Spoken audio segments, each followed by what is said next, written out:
제가 지금부터 말씀드리는 이 방법을 사용하고 나서부터 그 효과를 보게 되었습니다. 딱 두 가지만 반드시, 첫 번째는 지금 가지고 있는 되어 있으셔야.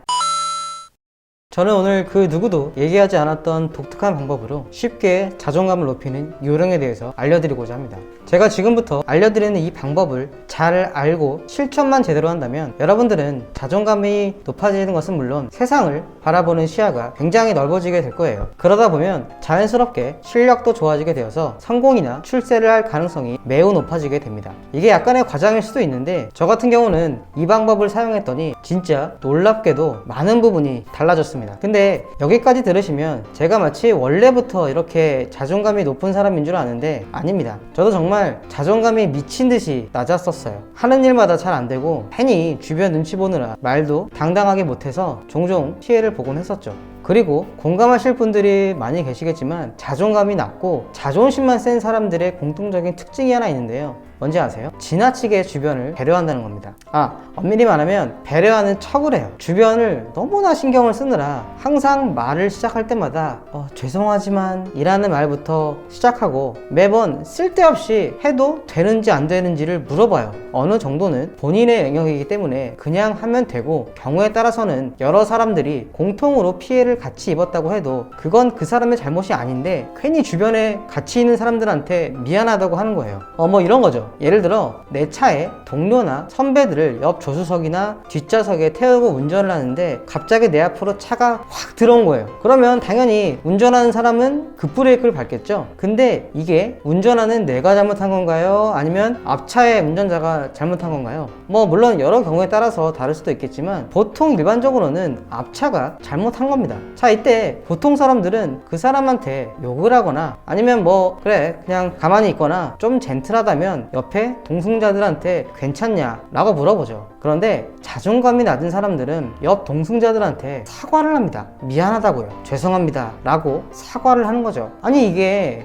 내가 잘못한 거냐고. 그런데 자존감이 낮은 사람들은 내가 잘못한 게 아닌데도 그냥 사과를 합니다. 그야말로 영혼 없는 사과죠. 이런 사람들이 또 안 좋은 게 뭐냐면 밖에서는 이렇게 찐따같이 착한 사람 코스프레를 하지만 그렇게 쌓인 스트레스를 집에서 풀고 또 본인만의 똥꼬집과 자존심이 엄청나게 세다는 거예요. 근데 그런 것들을 밖에서는 티를 잘 내지는 않죠. 오늘 제가 말씀드린 내용은 이런 분들이라면 진짜 꼭 보셔야 합니다.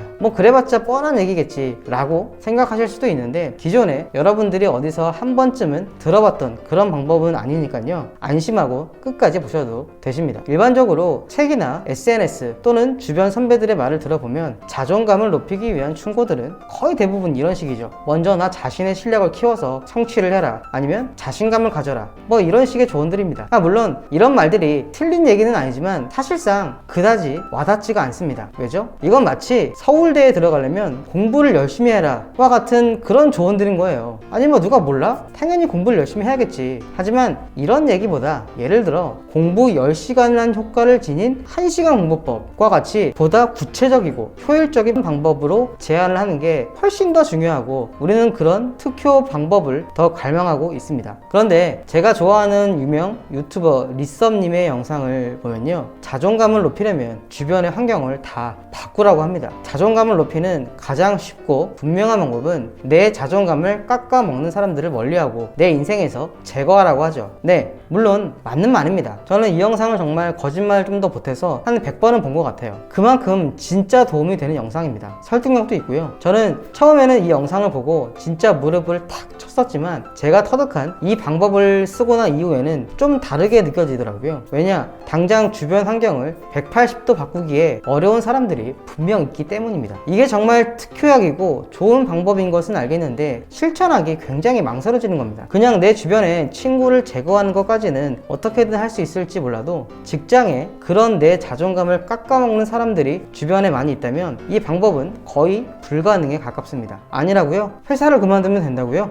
뭐 그런 방법으로 특단의 조치를 취할 수도 있겠지만 설령 그런 식으로 그만둔다고 하더라도 그 사람은 또 다른 직장에 가서도 별로 달라지는 것은 없을 겁니다. 그거 아시죠? 사이코 불변의 법칙이라고. 어느 집단을 가나 사이코는 반드시 한 명 이상은 존재한다는 거. 그 사이코가 여러분들의 자존감을 갉아먹는 사람이라면 어떻게 하실 거예요? 계속 옮겨 다니신다고요? 아예 회사를 차린다고요? 정말 확신에 가깝지만 자존감이 낮은 사람이라면 절대로 그렇게 못할 겁니다. 그렇기 때문에 제가 오늘 말씀드릴 이 방법을 숙제를 하셔야 한다는 거예요. 여기에 리썸님의 방법까지 같이 접목이 된다면 진짜 금상첨화겠죠. 아까 서두에도 말씀드렸지만 저도 예전에는 자존감이 엄청 낮았었고 상대방을 심하게 배려하려고 했었고 그렇다 보니 눈치를 많이 보고 어떻게든 실수를 하지 않으려고 했었습니다. 그런데요, 그러면 그럴수록 실수가 더 많이 생기게 되고 그러다 보면 자신감도 떨어지고 또 눈치를 보게 되고 나중에는 어떤 말을 해야 할지 머릿속에 정리도 안 됩니다. 그런데 제가 지금부터 말씀드리는 이 방법을 사용하고 나서부터 저는 당장 한 번에 바뀐 건 아니지만 서서히 그 효과를 보게 되었습니다. 우선 딱 두 가지만 반드시 기억을 하셔야 합니다. 첫 번째는 여러분들이 지금 가지고 있는 소중한 것들을 잃어버릴 수 있다라는 각오가 되어 있으셔야 하는데요. 자존감을 얘기하다가 이게 뭔 개소리냐 라고 하실 분들이 있을 수 있는데 우리는 소유의 집착을 하는 순간 그것을 지키고자 정말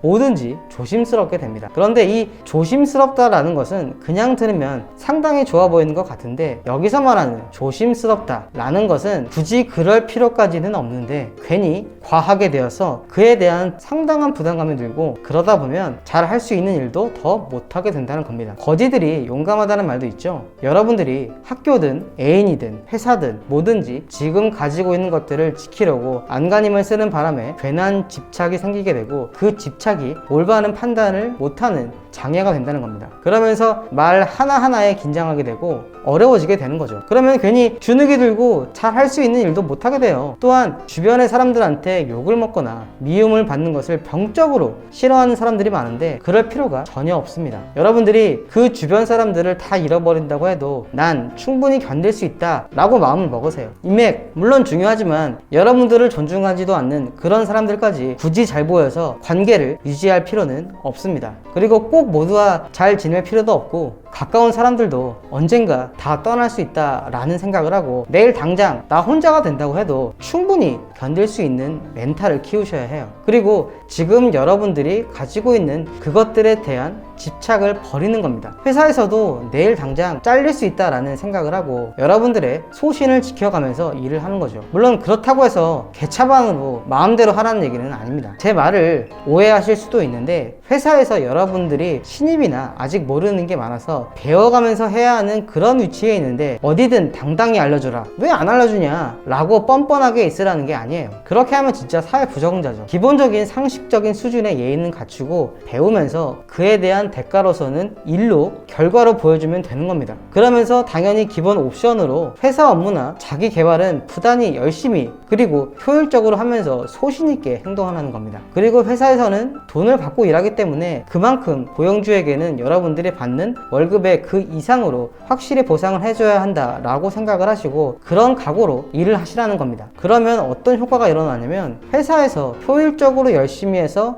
내 퍼포먼스를 만들어내는 것은 당연하고 당장 내가 회사에서 내 자리를 잃을 수 있다고 생각하게 되면 자기 개발을 자동적으로 열심히 하게 됩니다. 당장 내가 내일 회사에서 잘리면 뭐 해 먹고 살까? 그런 생각을 하게 돼요. 그러면서 제2의 플랜을 짜게 되고 책도 읽고 공부도 하고 나만의 영역을 넓히려는 노력을 자연스럽게 하게 되는 거죠. 그러면서 내 지식과 경험이 쌓이고 회사에 가면 그런 부가적인 것들이 하나 둘씩 도움이 되고 시야가 넓어지게 되면서 어떤 업무를 해도 메커니즘의 흐름이 보이게 되니까 업무를 할 때도 포인트를 잡아가면서 일을 하게 되고 말도 주요 골자 내용을 위주로 찝어가면서 말을 할 수가 있어요. 그냥 대충 하고 마는 게 아니라 짧은 시간에 효율적으로 제대로 하게 된다는 겁니다. 그러면 주변 사람들은 여러분들을 함부로 대해야 대할 수 없고 그런 것들이 쌓여가면서 여러분은 회사에서 대범하게 열심히 하면서 여러분들을 존중해주는 사람들이 한두 명씩 늘어나게 되는 겁니다. 자, 또 말씀드릴 그 두 번째는요, 그래봤자의 기법을 사용하는 겁니다. 이건 또 무슨 말이냐면, 보통 사람들이라면 어디든 새로운 사람들을 만날 때는 약간의 두려움과 경계심이 있게 됩니다. 이건 사람마다 좀 차이가 있는데요, 심한 사람들은 그 자리에서 굉장히 쫄거나 그래서 말도 제대로 못하는 사람도 있습니다. 회사에서도 고객들을 만나거나 상사를 대하거나 다른 유관부서라도 유독 기가 세거나 워낙 잘난 사람들이 있을 겁니다. 그런데 그런 사람들을 볼 때 얼굴과 몸 형태를 보고 말하는 스타일과 성격을 빨리 캐치해서 속으로 이런 최면을 거는 겁니다. 어차피 그래봤자 저 사람도 뭐뭐이니까 이라고 생각을 하는 거죠. 제가 주로 쓰는 방법 중에 하나는 어차피 그래봤자 저 사람도 월급쟁이야 뭐 라고 하는 기법을 많이 씁니다. 그러면 엄청 두렵고 크게 보였던 사람들이 이렇게 생각하다 보면 사실 별거 없고 그들도 나와 똑같은 월급쟁이기 때문에 흔히 말해 만만하게 보입니다. 그러면서 내가 평소에 생각하고 있던 말들을 서슴없이 말할 수 있게 돼요. 옛날에 저는 법인 영업을 하면서 고객하고 대화를 할 때마다 왠지 모든 거를 다 맞춰주려고 했었고 괜히 뭔가 지고 들어가는 그런 대화법으로 많이 했었는데, 이제는 저도 엄연히 비즈니스 상대로 만나는 것이기 때문에 그렇게까지는 하지는 않습니다. 방금 말씀드렸던 그래봤자를 머릿속에 많이 기억을 해두면 두려움이 생각보다 빨리 사라지게 되고 소신 있게 말하는 습관들이 자연적으로 키워지게 됩니다. 쉽게 말해 사람들을 만만하게 보라는 거예요. 그렇다고 진짜 그냥 막 함부로 하라는 게 아니라 자존감이 낮은 사람들은 괜히 쫄지 않게 하기 위해 반대의 기법으로 상대방을 만만하게 보게끔 마음먹으라는 것입니다. 그래야 업무를 할 때도 괜한 미사억으로 쓸데없이 말이 길어지지 않게 되고 메일이나 문자, 카톡 모든 것들이 간결해지며 그러면서 결과로 증명해 줄 수 있는 그런 멋진 사람이 될 수 있게 되는 거죠. 자, 오늘은 짧게 이렇게 자존감을 높이는 방법에 대해서 알아보았는데요. 결국 오늘 드린 말씀의 포인트는 자존감을 높이기 위해서는 최악의 상황을 감안해서 잃어도 괜찮다라는 배짱을 부리면서 내 제2의 플랜을 준비하고 주변에 강한 사람들도 동등한 위치에서 말할 수 있도록 자기 최면을 걸라는 것입니다. 이 두 가지만 병합해서 마인드셋을 상기시키면서 행동한다면 장담하는데 여러분들의 주변에는 여러분들을 무시하는 사람들보다 존중하는 사람들이 훨씬 더 많이 생기게 될 거예요. 오늘 긴 시간 동안 시청해주셔서 감사드리고요. 구독과 좋아요, 알림 설정을 해주시면 좀 더 재밌고 유익한 영상으로 보답하여 드리겠습니다. 감사합니다.